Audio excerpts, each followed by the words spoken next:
what you're looking at.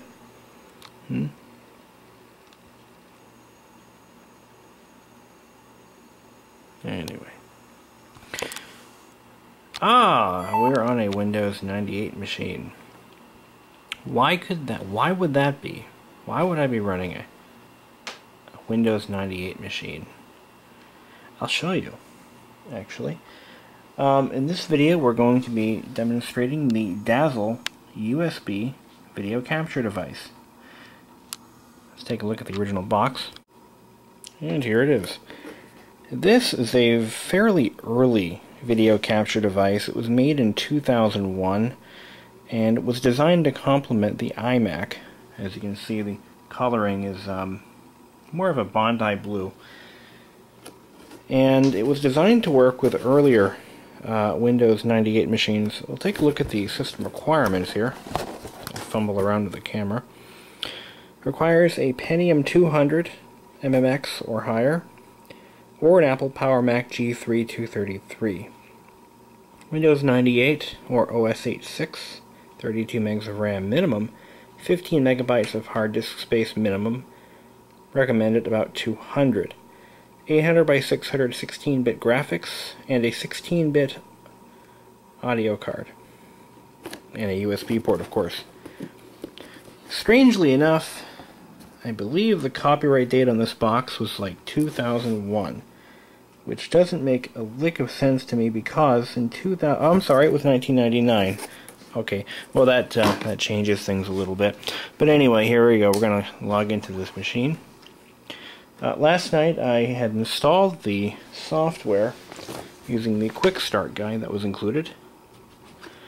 I should mention this was given to me by an old friend.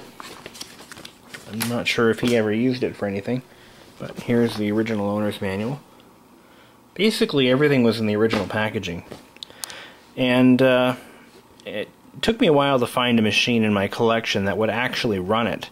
I wanted to run this on my G3 iBook, but unfortunately it was running 10.3, and this software will not run on anything newer than 9.2.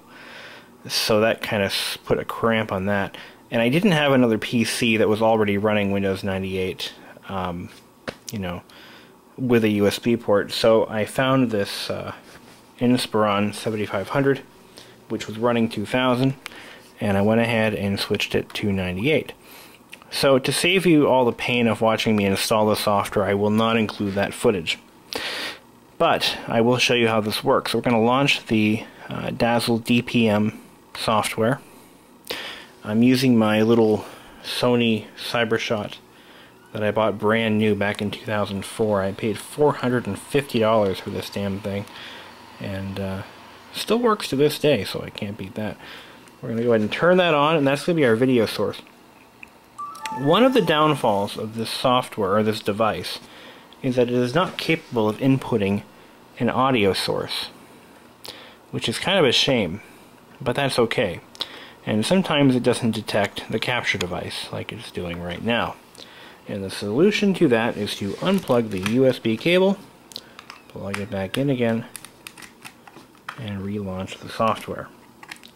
So here we go. Anyway, so if you want to capture video with audio, it can be done, but you've got to do it through the laptop's built-in sound card. Now let's try this again. There we go. Any second now, a video will appear from the camera. So we now have a source of video. In fact, we'll go ahead and put this by the frog tank. And we'll see if we can get the froggy on camera. It looks like he moved. She moved. I'm going to set this up here. Okay, so now we're looking into the fish tank. It's a rather small clip there. I can't get it to do anything bigger than that, unfortunately. Let's see here. Okay, the frog's not going to go anywhere, so I guess we're wasting our time. Let's angle it out the door so that we can see that. There we go. But right now, moving the camera around, I see a little bit of lag, actually quite a bit of lag, which is typical of early video capture hardware. And, of course, the lighting in my condo is terrible, so it's really not that great. But anyway, look at the camera here. There we go. Yeah. So, anyway, you get the idea. So it does work. I just haven't found a way to make the video any larger. You can adjust the brightness, so let's do that first. Let's bring the brightness up a little bit there. Contrast. It's not actually making any changes. Set it to default. I will say that the software is pretty buggy.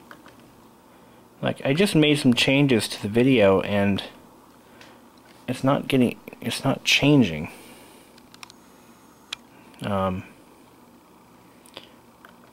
It's really not doing anything here.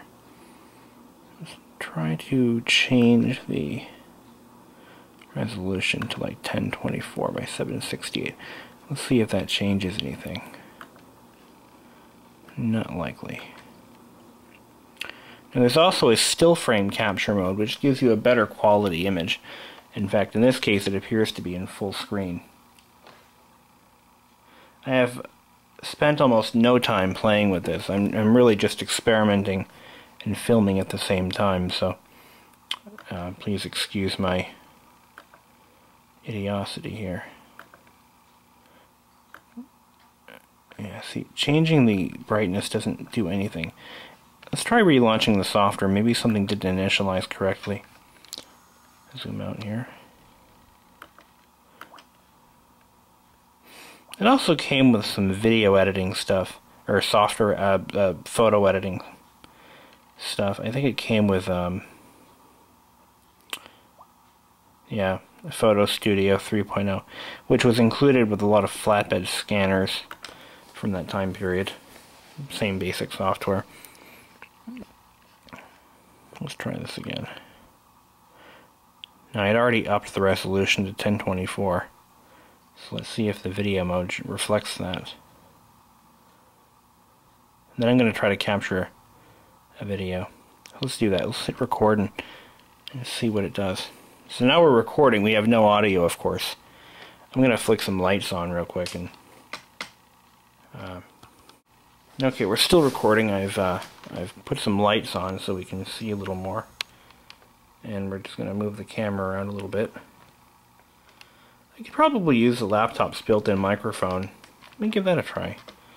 I'm going to stop this and we're going to give that a shot. But first, let's play back what we just recorded.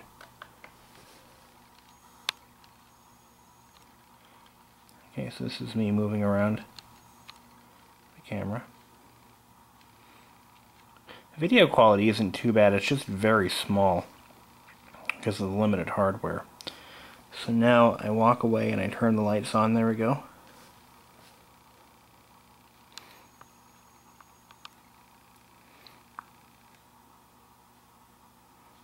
I'm going to come back. There's my shadow. Now we're going to pick the camera back up.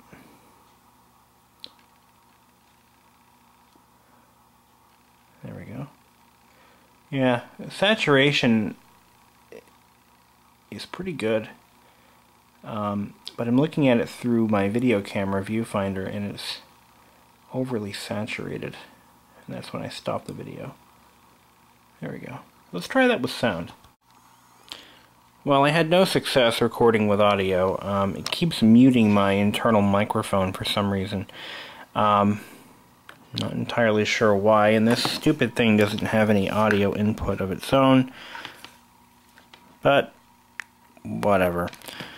We know it works, and that's all that matters. So, there you have it, the Dazzle Digital Photo Maker Internet Edition, which has a more advanced photo input section, or importing section, function, there we go, than it does video.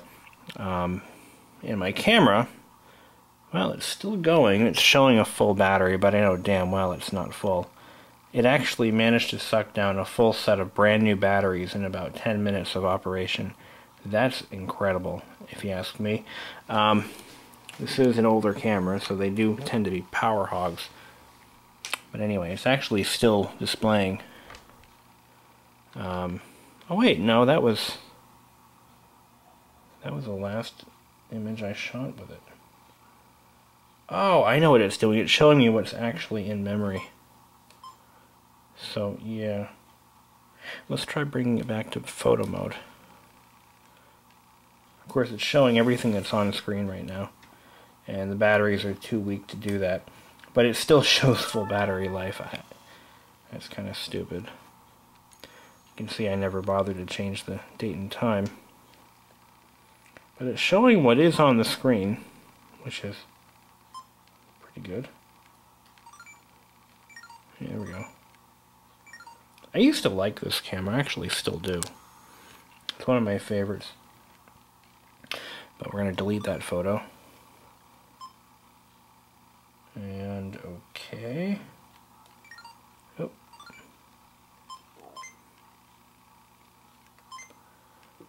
Pretty neat. But it works. And that's all that matters. So until then, hope you've enjoyed. And I'll show you again what it came with. We have the USB Important Information Guide. And we have installation from Macintosh. I have a registration card over there on the floor where it doesn't belong, and I have all the cables kicking around here somewhere. So I think if I'm actually working on putting together an original Bondi iMac. I have 3 of them that I'm going to cannibalize for parts and make one perfect machine. And what I'm going to do is set up this program and device on that iMac. And I'll find some use for it for some crazy reason. And that'll be basically on display. And I'm going to make a video of it when it's all set up. So stay tuned and keep watching. Thanks.